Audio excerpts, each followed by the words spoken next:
হিন্দুদের ওপর খুব অত্যাচার করা হতো, কিন্তু আমাদের প্রধানমন্ত্রী তখনকার নেহেরু তিনি সেই বিষয়টা একদম অগ্রাহ্য করে চলেছিলেন। এছাড়াও নেহেরুর দ্বারা কিছু কিছু নীতি তৈরি হচ্ছিল যেটা ভারতের সংস্কৃতিকে, হিন্দুদের সংস্কৃতিকে ধ্বংসের দিকে নিয়ে যাচ্ছিল। তৎকালীন কংগ্রেস সরকার গান্ধীবাদকে বাদ দিয়ে নেহেরুবাদের দিকে হাঁটছিল। তাই সেই মুহূর্তে আমাদের ডক্টর শ্যামাপ্রসাদ মুখার্জি এবং কিছু রাষ্ট্রপতি নেতা সেদিন ভেবেছিলেন যে না, এই মতো অবস্থায় একটা নতুন রাজনৈতিক দলের দরকার আছে, প্রয়োজন আছে। তাই সেদিন 1951 খ্রিস্টাব্দে তৈরি হলো জনসংঘ। সেই জনসংঘ 1980 সালে 6ই এপ্রিল ভারতীয় জনতা পার্টির রূপ নেয়। থাকবে না, কিন্তু এটা সর্বভারতীয় দল, এটা ভারতবর্ষ থেকেই উৎপত্তি হয়েছে, ভারতবর্ষের মানুষের এই প্রতিষ্ঠা।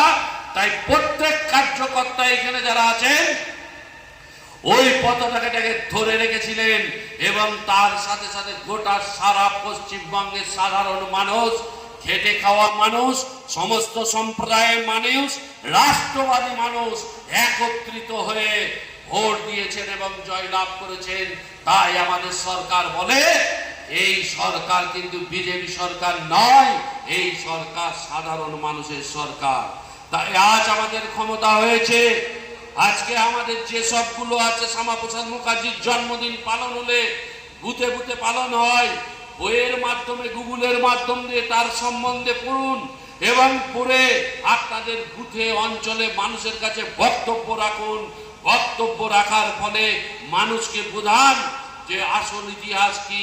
এই তিনটে দল সব সময় এই ইতিহাসকে ভুলিয়ে রেখেছে। এই ইতিহাসকে মানুষের চোখের সামনে আনতে হবে। তার জন্য আজকে আমরা জয়লাভ করেছি। আমার মনে হয় না এমন কোনো বুথে গিয়ে আর প্রোগ্রাম করতে পারবো না বা হতে পারে না, এইটা হবে না। এই এতগুলো তথ্য আমি এই কারণেই দিলাম যে আসল যে বিজেপি আমাদের কার্য পদ্ধতি আছে সেই সম্বন্ধে যেতে গেলে পুরনো ভবিষ্যতের ইতিহাসের কথা আগে জানতে হয় যে এই দলদের চরিত্র কি, এই দলগুলো কি করে গেছে, তারপর আমাদের দলের কি কার্যকর পদ্ধতি সেইটার সম্বন্ধে জানতে হবে।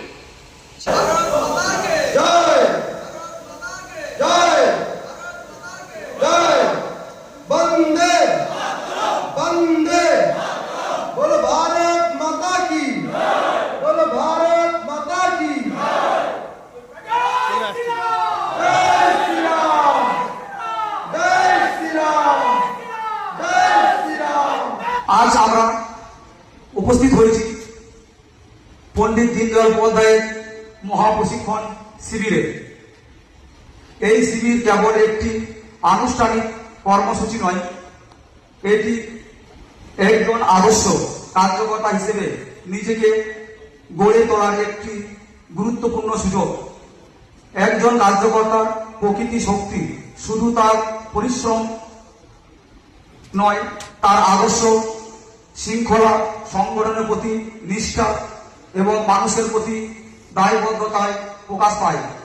সেই মূল্যবোধই এই প্রশিক্ষণ শিবির আমাদের মধ্যে আরো দৃঢ়ভাব গড়ে তোলার চেষ্টা করে।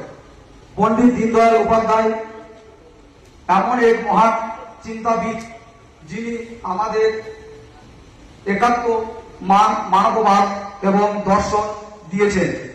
তার ভাবনার মূল কথা ছিল সমাজের প্রতিটি মানুষের মর্যাদা এবং উন্নয়ন নিশ্চিত করা, বিশেষ করে শেষ সারিতে দাঁড়িয়ে থাকা মানুষের কাছে উন্নয়ন সুফল পৌঁছে দেওয়া।